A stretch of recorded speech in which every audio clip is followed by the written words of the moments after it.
Record progress. Shabbat shalom. Shabbat shalom. About to get started here. What I'm going to be hitting on today is what it what it said was basically what it said was, and my focus is context is everything. You know, seriously, I think we have a serious problem of reading the word and putting forth our own take on it and allowing things to come into to the picture that never should. And so I'm gonna hit some things here. Let me pray in and then we can get going. So Abba Yah, thank you for the Shabbat. Thank you for this opportunity to come before your people. Let what is said be edifying. Let it be from you. Deal with me if I abuse your word or try to manipulate it for my own purposes. Guide and direct me to be a light in my household and in my mishpachah, dealing with those that are related to me, blood-wise, as well as those spiritually. Thank you. Toda Rabbah. All right. All right, let's go. Let me see. All right. So I'm gonna get going now. No, let's see. I have wanted to share this on my other page, but it ain't allowing me to. So I'm gonna just keep going anyway. So what I'm gonna start off with first is a definite couple of definitions just to get that going. That's what I'm gonna start off first. All right. Let me get my screen up and get it ready to share. Boom, boom, boom. All right. Doing that now, sharing my screen.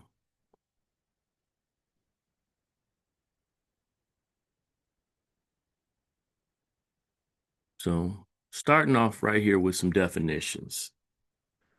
Recency bias.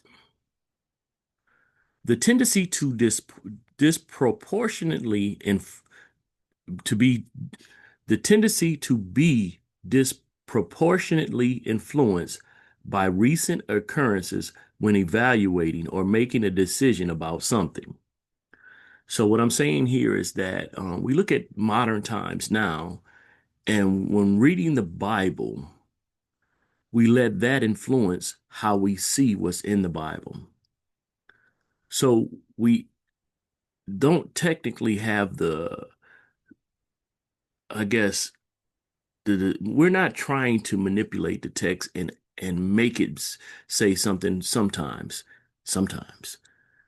but our biases kind of influence us to make the Bible say certain things according to how they would fit how we think now, ignoring how the people that wrote the word, the ones that Yah was dealing with back then, actually seen the word, how things actually went about. And then, okay, another definition is what is a Hebrew idiom? A Hebrew idiom is the second of the two constituent parts of a parable, with the first constituent part being a parabolic image. So using a visual thing to describe a situation, I guess. It says a Hebrew idiom is an expression, almost like our modern day slang. If you're out there playing basketball, man, I was killing that dude. You wasn't actually literally killing him, but you was beating him at the game. A Hebrew idiom is an expression, usually a verb with a noun as its direct object, that has meaning which differs from the normal meaning attached to the words that comprise the idiom. So basically, what we as modern day, people slang. So it's a lot of stuff in the Bible that is not really literal.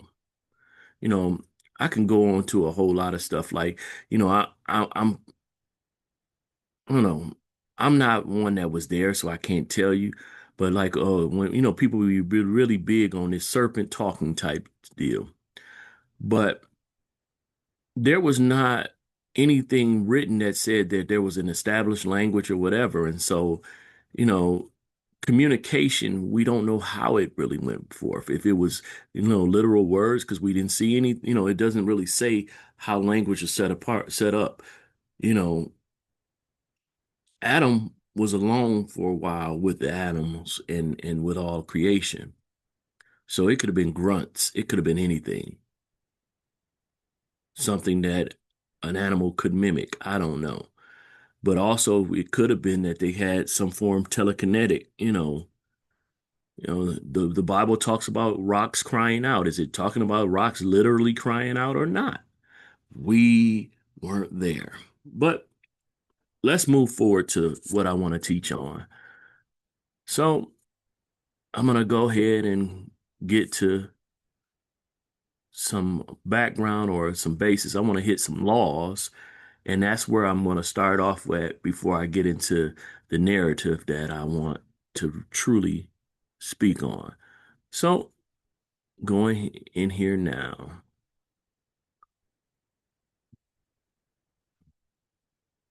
I'm going to start off with Leviticus 18, and I'm going to basically read that whole thing because it's chock full of nuggets. So, Wa'ikra, Leviticus 18. It says, and Yahuwah spoke to Moshe, saying, speak to the children of Yashrael or Israel, and say to them, I am Yahuwah your Elohim. Do not do as they do in the land of Mizraim, land of Egypt, where you dwelt, and do not do as they do in the land of Canaan. This is specific. Canaan is important to my message, so I'm gonna just, I'm talking on it. Well, I'm not gonna. I'm just highlighting now. Canaan. Do not do as they do in the land of Canaan, where I am bringing you, and do not walk in their laws, their Torah. Do my right rulings and guard my laws, my Torah, to walk in them. I am Yahuwah your Elohim. The word guard, shamar. And you shall guard my laws, my Torahs, and my right rulings, which a man does and lives by them. I am Yahuwah. No one is to approach anyone of his own flesh to uncover his nakedness. So notice, anyone of his own flesh. So it's like of my own flesh. I'm not supposed to approach anyone of my own flesh to uncover what's my nakedness, his nakedness. So anyone that's of my own flesh is my nakedness. My wife is my nakedness. My daughters, my son, my nakedness. Okay. The nakedness of your father.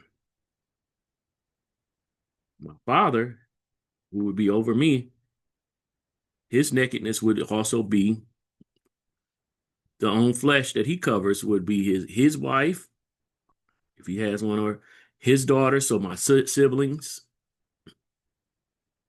You get it? Okay. This is a Hebrew idiom, basically, because it's not talking about, oh, I take your clothes off. Even though that literally can be what it means, but it's more than that. It's to be having intimacy with these people. Sexual intercourse is what the basis is. Hebrew idiom. The nakedness of your father or the nakedness of your mother, you do not uncover. She is your mother. You do not uncover her nakedness. It's not saying you don't see her naked. As a baby, as a child, most of us, I think I was breastfed. You seen the nakedness of your mother. It wasn't that. You're not supposed to have sexual relationships with your mother. This is what it's dealing with. It's not saying, oh, because a lot of modern women walk around around their children naked. It's not talking about that. It's talking about defiling her sexually. But let's keep going. The nakedness of your father's wife you do not uncover. It is your father's nakedness. It's telling you not to sleep with your father's wife. It's your father's nakedness. It's not her nakedness, it's your father's. Listen to what I'm saying here. The nakedness of your sister, the daughter of your father, or the nakedness of your mother. Excuse me. The nakedness of your sister, the daughter of your father, or the daughter of your mother, whether born at home or elsewhere, their nakedness do not uncover. The nakedness of your son's daughter or your daughter's daughter, their nakedness you do not uncover, for theirs is your own nakedness. For theirs is your own nakedness.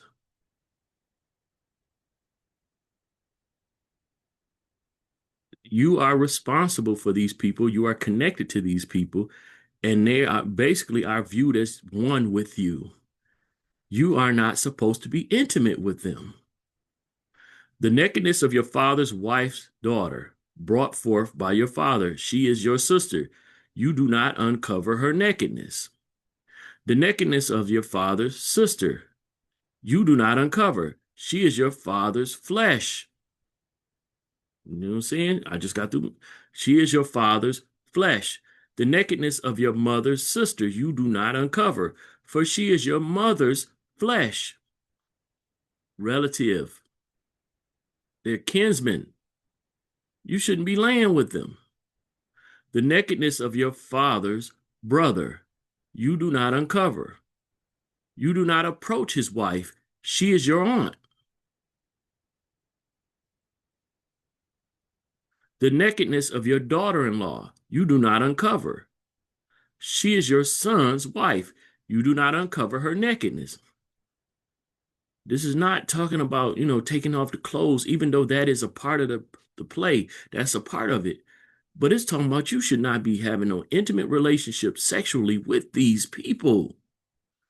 The nakedness of your brother's wife, you do not uncover. It is your brother's nakedness. The nakedness of a woman and her daughter, you do not uncover. So basically, if you got the woman, why are you messing with her daughter too? That's out of order. Nor do you take her son's daughter or her daughter's daughter to uncover her nakedness. Nakedness. They are her relatives. It is wickedness. For you to have the mother and the child, or the mother and their child's child, that's wickedness. And do not take a woman as a rival to her sister to uncover her nakedness while the other is alive. So you intentionally gonna lay with her sister? I know people will say, well, what about Jacob and his wives? He was tricked and everything, and that was a whole different dynamic. And that, but yeah. And do not approach a woman to uncover her nakedness in her monthly separation of uncleanness. And it ain't talking about seeing her naked. She has her menstrual going on. It's telling you not to have sex with her while she's unclean. Do not have intercourse with the wife of your neighbor to defile yourself with her. And notice, now it's clearly saying intercourse. You should not uncover the nakedness of your neighbor's wife. This is dealing with intercourse. Uncovering nakedness is dealing with intercourse. And do not give any of your offspring to pass through to Moloch, and do not profane the name of your Elohim. I am Yahuwah. And do not lie with a male as with a woman. Definitely don't uncover the nakedness of a man if you're a man. It is an abomination. And do not have intercourse with any beast. You ain't supposed to definitely, come on, to defile it, to defile yourself with it. And a woman does not stand before a beast to mate with it. It is perversion. Do not defile yourself of all these, for by all these the nations are defiled.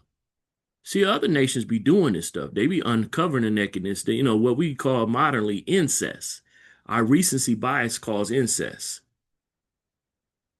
Now, I don't know what happened in the Adam and Eve narrative, but if Adam only had one wife and the children of that union are the only ones that was on earth and the earth was filled, you would think that it had to be some nakedness uncovered between them siblings. But hey, I don't know. Wasn't there. But it makes one think about it. Context is everything. All right. Do not defile yourself with all these, for by all these the nations are defiled, which I am driving out before you. Thus the land became defiled. Therefore I punished it for its crookedness, and the land vomited out its inhabitants. But you shall guard my laws, my Torahs, and my right rulings, and not do any of these abominations, the native nor the stranger who sojourns among you. So the sojourners ain't supposed to do this either. No, nobody that's coming into the kingdom is supposed to be doing this. Because the men of the land who were before you have done all these abominations, and thus the land became defiled. So let not the land vomit you out for defiling it, as it vomited out the nations that were before you. So yeah, we ended up in lands that were not ours. They set up and established those places, and we were able to come in there because they defiled it. And we got put out of our land because we defiled it. Land that we were given by Yah from these other people, we end up getting put out of it because we defiled it. For whoever does any of these abominations, those beings who do them shall be cut off from among their people. And you shall guard my charge so as not to do any of these abominable laws which were done before you, so as not to defile yourselves by them. I am Yahuwah, your Elohim. So that's basically, I want to set forth a foundation. Uncovered nakedness does not mean literally just taking off clothes. It means some form of sexual activity, some intercourse. And notice, my nakedness is not just talking about my physical person. My nakedness is also dealing with my wife and dealing with my children, dealing with all those that I'm responsible for. So a Hebrew idiom says something clearly, but it can actually be meaning something a little bit different. I used the example earlier about, playing hoop, and I'm killing that dude. You're not literally killing them, but you winning at the game. Killing has nothing to do with death in that situation. It has to do with winning the game. Sounds very violent though, but that's not what it's meant. In this situation, uncover nakedness just seems like, oh, you just took the clothes off. But no, it's more than that in this scenario. Context is everything. All right, let me keep going. Let me see. So I'm going to get to my narrative here. What I want to talk about is our ancestor Noah.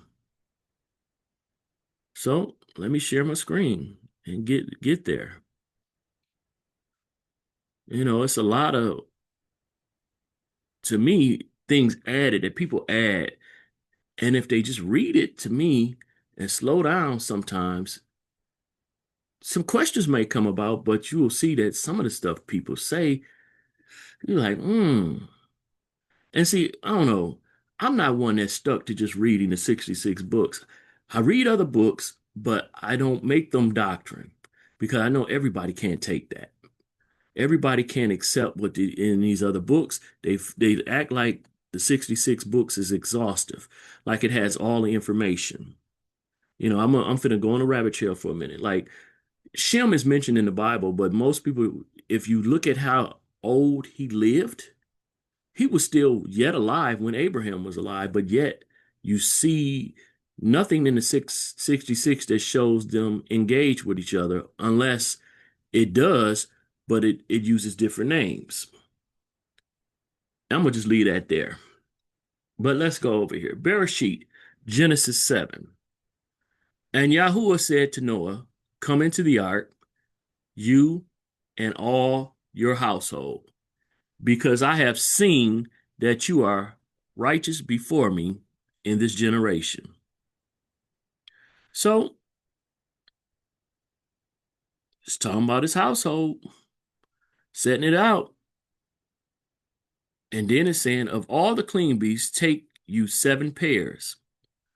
So 7 pairs, that means 14 of them, male and female. A male and his female, and of the beasts that are unclean, two, a male and his female. So check it out. It's not really saying that I'm just another tangent. If you were to eat of the unclean, the male or the female, there would be no producing from them. So should be obvious that they were not meant for eating, because in the time frame that they were on the ark, if you were to eat one of them, then there would be no production or child, no bearing of children from that animal, because it's only one of each. Now, of the clean, you got 14, 7 of each. So they're able to produce. Okay. And of the birds of the heavens, 7 pairs, male and female, to keep offspring alive on the face of all the earth. And most time, them unclean ones, they produce like crazy. You don't, they'll overwhelm you, But again, if they would kill off one of the male or the female, you ain't gonna be able to produce. But you look at almost all the unclean, they breed like, whew. For after 7 more days, I am sending rain on the earth, 40 days and 40 nights, and shall wipe from the face of the earth all that stand that I created. And Noah did according to all that Yahuwah commanded him. Now Noah was 600 years old. That's key. 600 years old when the flood waters was on the earth. And Noah and his sons and his wife and his sons' wives went into the ark because of the waters of the flood. Now, this is something that I want to just get into right here. Noah and his son and his wife. Nowhere does this say that his wife was his son's mother.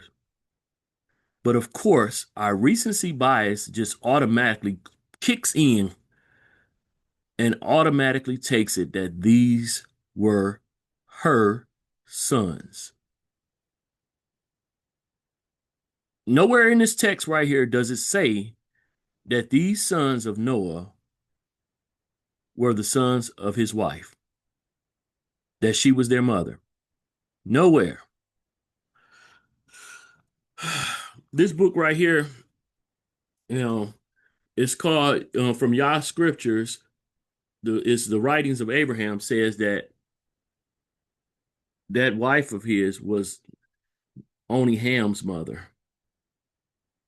No, or I think was it Ham's mother? Was not. Hold on, may not even been any of their mother. I have to go back and read it, but it's in here. It's interesting. But she was supposed to be a daughter of Cain. But again, I don't want to add, so I'm gonna just leave that alone. But still, it's other books that say that she wasn't the mother of all them. I'm like, wow. But again, it never says that. but we just come to that conclusion. So I'm like, it kind of baffled me when I read this or whatever, even though I'm not going to make doctrine out of this, but I'm like, man, though, still, wow, just to even consider that. Raise up my screen so you can see, if you can, I'm like, whoa, you know, again, I'm not making doctrine of that, but I like, wow. I never even thought about that. But then when I'm looking, I'm like, it doesn't say that she was the mother of all three.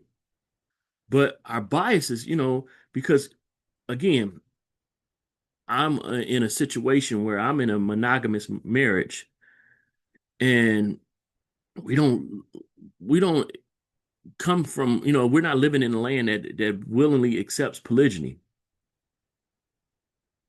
That book says that Noah had more than one wife, but he only took one on so but I'm like, whoa. But let's get back to this because again, that right there probably made me lose a couple of people that were viewing at the moment because that's something that bothers people to even consider. But it said you add into the text, but you had to add to the text to say that she was their mother because it doesn't say that. It's not there.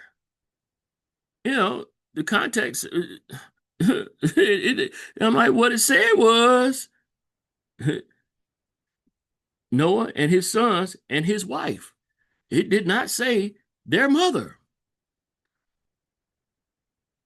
It said that his wife, Noah and his sons' wives. It don't say nothing about her relationship to them boys. Nothing. All right, let's keep going. Now I said that Noah entered into ark, 600 years. So right here, Bereshit, Genesis 7, 11 verse right here, or what's called 11 verse, it said, in the 600th year of Noah's life, in the second new moon, the 17th day of the new moon, on that day, all the fountains of the great deep were broken up, and the windows of heavens were open. He was 600 years, and in the second new moon, so second month, that's when it all opened up. Let's keep going. And the rain was on the earth 40 days and 40 nights. And on that day, Noah, Shem, Ham, and Japheth, the sons of Noah, and Noah's wife, and the three wives of his sons with them went into the ark. Again, it does not say that Noah's wife was their mother. Does not say it. It's not there. But yet most have their bias come in play and have added that. Doesn't say that. They and every life form after its kind, and every beast after its kind, and every creeping creature that creeps on the earth after its kind, and every bird after its kind, every bird of every sort. And they went into the ark to Noah, two by two, of all flesh, in which is the breath of life. All right. And they went into the ark, Noah, two by two, of all flesh, in which is the breath of life. You got the unclean ones, and you got the seven clean male, seven clean female. Then you got even his sons, and you got him having a counterpart. Okay. Again, it does not say that Noah's wife was these sons' mother. It doesn't say that. All right. Let's keep going. Going over to Bereshit, or Genesis 8, and going to 13. And it came to be in the 601st year. So about a year later, or around that time, in the first month, the first day in the new moon, that the waters were dried up on the earth, and Noah removed the covering of the ark and looked and saw the surface of the ground was dry. So about a year. Now, we specifically have shown who went into this ark. It does not say anything about any children going into this ark. Now, of course, with them being in the ark, we know that the time frame was about a year. So in 9 months, yeah, a child could have been born. But does it say that? Where does it say that? Does it say that? Hmm. Does it say that? I'm a one believer in what I read that the same people that got on is the same people that got off. Don't say nothing about no child being born, no child getting off. But I'm saying that's for a purpose. Let's go. Let's keep going. This is not a long message to me. I don't think it's long, but let's go. I'm gonna go over here and I'm sharing my screen again, and I'm gonna go to Bereshit 9. And let's get to reading. Genesis 9. And Elohim favored Noah and his sons and said to them, be fruitful and increase and fill the earth. He's telling them now to be fruitful. So now have children. Not that they had children while in the ark, but now have children. Increase, fruitful and multiply. And the fear of you and the dread of you is on every beast of the earth and every bird of the heavens and all that creeps on the ground and all the fish of the sea into the hand they have given you. So they weren't with child or no child was born on there because it's not saying that, oh, you had one. Now the rest of y'all be. It's saying now to be fruitful and multiply.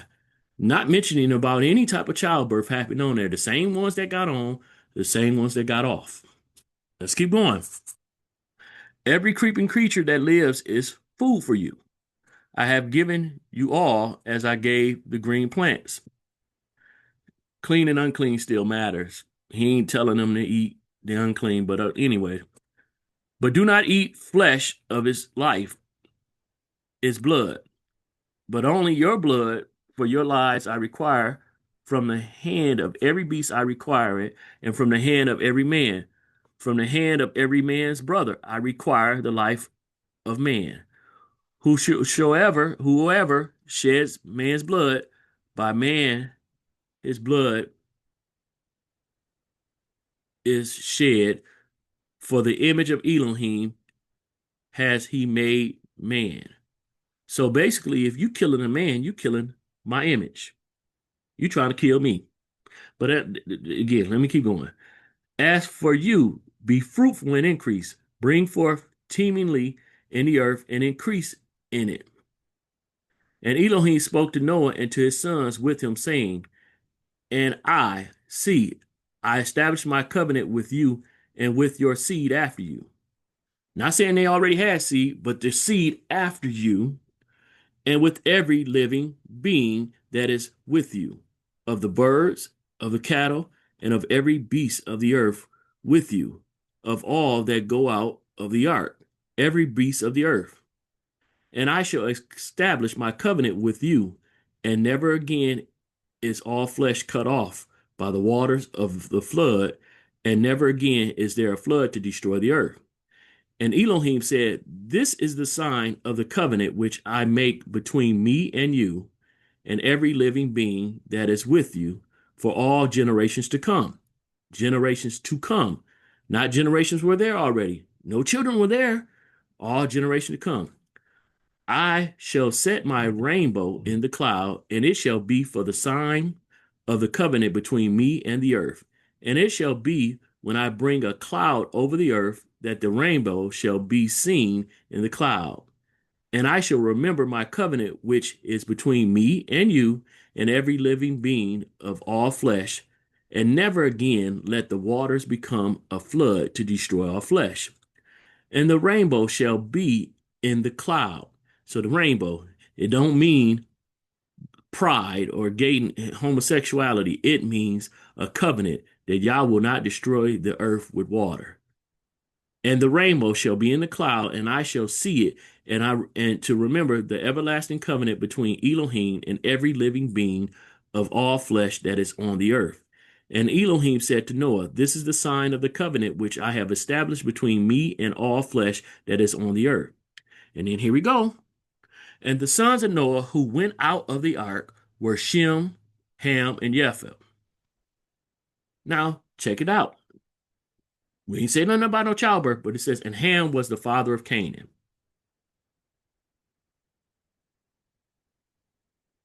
And Ham was the father of Canaan. That is noted for some reason right here. The funny thing is,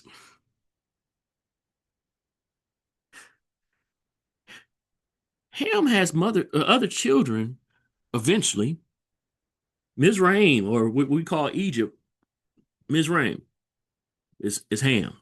Put is Ham. Cush is Ham. These are children of Ham. But why is he mentioning Canaan? Again, who got off the ark? Shem, Ham, and Japheth. But it's just noting something about Canaan. That makes no sense unless you open yourself up to think. It said, These three were the sons of Noah, and all the earth was overspread from them. This added line here of Ham was the father of Canaan seems out of place, but it's not, because it's purposely put there. These three were the sons of Noah, and all the earth was overspread from them. And Noah, a man of the soil, began and planted a vineyard. So this is after that 100 years. And he drank of the wine and was drunk, and became uncovered in his tent. Uncovered in his tent. If he comes in uncovered, it could be talking about him. But when you uncover his nakedness, it could mean his wife. It could mean those that he covers. But check it out. And Ham, the father of Canaan. Again, no children were born, but it's mentioning Canaan, not mentioning Mizraim, not mentioning Put, but it mentioned Canaan, saw the nakedness of his father and told his brothers outside. Did he just see something? It says it literally, but according to Hebrew idioms, that ain't exactly. And why is it mentioning the father of Canaan? It didn't say the father of Mizraim. It didn't say the father of Cush. It didn't say the father of Put, which Ham is the father of all of them, but it's specifically saying the father of Canaan. Why is this one child getting singled out? And at this time, there were no children born. So Shem and Japheth took a garment and laid it on both their shoulders and went backward and covered the nakedness of their father. But their faces were turned away, and they did not see their father's nakedness. Noah's wife, which it does not say is any one of their mother, would be also Noah's nakedness. I read all of that in Wa'ikra 18, Leviticus 18. And it says, a wife of a man is his nakedness. So when they turned their faces away and covered their father's nakedness, were they covering up just their father? See, a lot of people have added in and say, oh, Ham did something perverse to his father. He, sexually did something to his father. But again, if that happened, why is only Canaan mentioned? Let's keep going. And Noah awoke from his wine, and he knew what his younger son had done to him. So again, this is why people just jump to the conclusion that he did something to him. And he said, Cursed is Canaan. He didn't say cursed is Ham. He said cursed is Canaan. Let him become a servant to his brothers. Who are the brothers of Canaan? You got Put, you got Mizraim, you got Cush. Come on. Man, maybe I need to show that. Maybe did I skip a step? I probably skipped a step. That's probably what I did. Let me see. Did I skip a step? Let me see. Let me see. Let me see. I'm gonna jump over here real quick. I'm gonna come off of there, and I'm gonna go grab up. I think I think it's in Genesis 10. So I'm gonna jump over here. I'm talking with you for a minute, but I'm thinking gonna go over here, and I'm gonna share my screen because I I, I skipped some steps or whatever in my going. So I want to show you something real quick, just to share the screen. Let me share it. I'm going over here, Genesis 10, and in Bereshit 10 and 6, it says, and the sons of Ham, Cush, Mizraim, Put, and Canaan. Does not say the order of age or whatever and stuff like that. I guess, it's easy by reading it in order, again, according to our recency bias, that we would take that Cush would be the oldest. But Canaan right there. If Cush is the oldest and Canaan is the last one, why is he being penalized when Ham did something? But our recency bias has us read this and see it in a way, and it doesn't make sense. Doesn't make sense. If Canaan is the youngest of Ham's son, why is he getting penalized for something that his dad did and not the other brothers? Make that make sense, because it don't.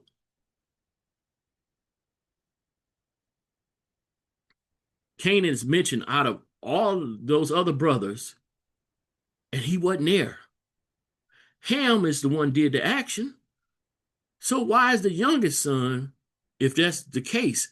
But that's our recency bias makes us think that Canaan is the youngest son. And we want to see our recency and think, okay, nakedness, he's seen nakedness. He just seen him naked. Or he just did something to his dad. Not that he did something to his wife. But according to the law that set forth, and they said, well, the law came after. But remember, Moses is the one giving credit to writing all of this stuff. So if Moses is credited with writing the comprehension of uncovered nakedness in that idiom, you Moses wouldn't have that comprehension. And when he's writing about one scenario in another, the same man is given credit with writing all of this. So his comprehension of uncovering nakedness when he brings forth the law and when he's telling the narrative of Noah should be the same.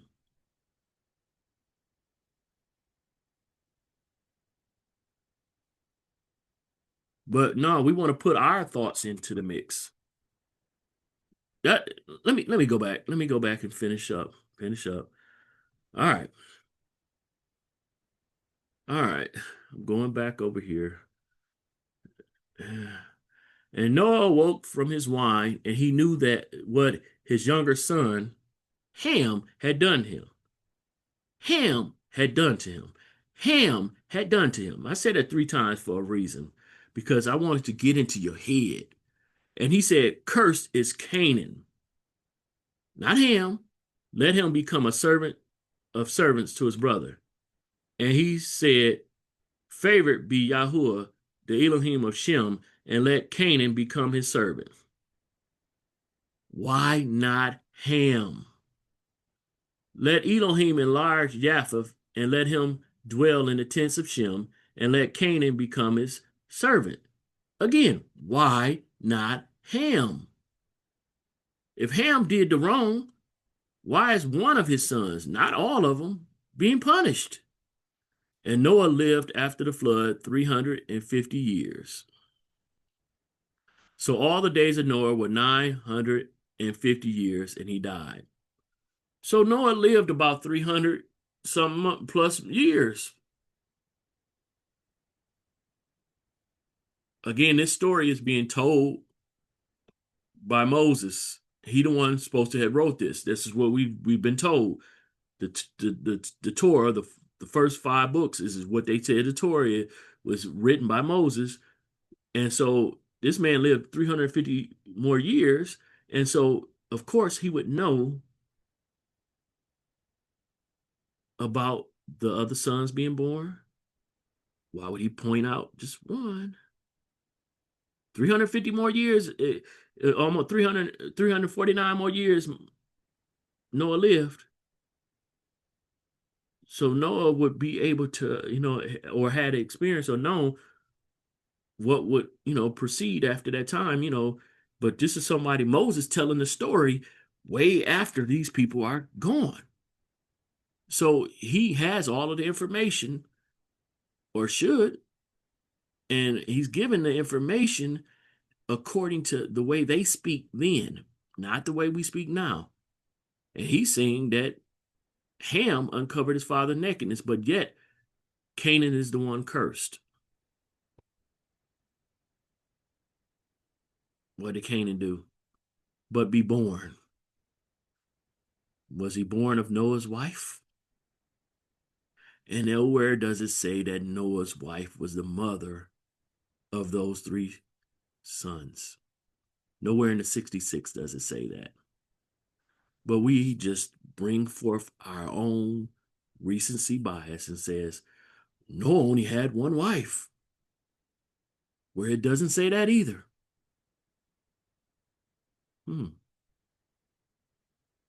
What it said was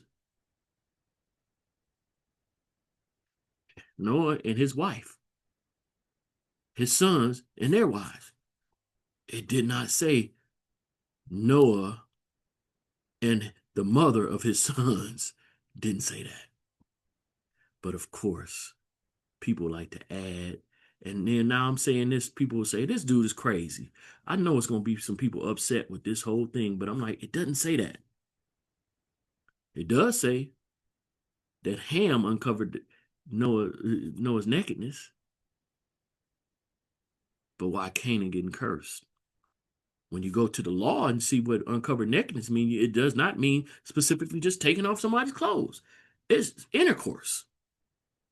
So if Ham had intercourse with Noah, ain't no child gonna be produced. So why would it affect Canaan and not the other brothers if it'd be Ham that should be cursed unless a child was produced, and that child would be the one that identified as the curse. Something to think about. Abiyah, thank you for this Shabbat. Thank you for this opportunity to talk with your people. May questions come about. Let it be done with respect. I'm tired of people bearing false witness against me and stuff like that. But again, I gotta expect that type of stuff. And I know that most of them would not say it to my face anyway. So I gotta get better at not responding and not allowing my blood pressure to raise. But I thank you, Yah, for just, giving me insight and allowing me to talk and making people think. I want to be about your will. I need to be better at my life towards you, to be an example, not just on social media, but an example in this real world. Because this thing right here, people aren't real. How they, the personas and stuff like that, you could bring your true persona and they're only going to get a tidbit of it because this is only a moment in time. So I thank you, Yah, that, my family, my household, I should say, my mishpacha, are seeing my light. And those that are choosing to fellowship with me are seeing my light. And that as I do your will, someone is grabbing at the seeds and someone is allowing them to grow. I thank you for the Shabbat. I thank you for One Vision Ministry, allowing me to minister to my home, not ministering to other folks like that. If they accept the ministry, cool, but I'm not seeking it out. Thank you for the provision that you give my household. Thank you for all the opportunities to just live. Favor to all that have heard and all that will hear. Yada Yahuwah, Shankwa Yah, One Vision Ministry, Shankwilla Carter, Shabbat Shalom.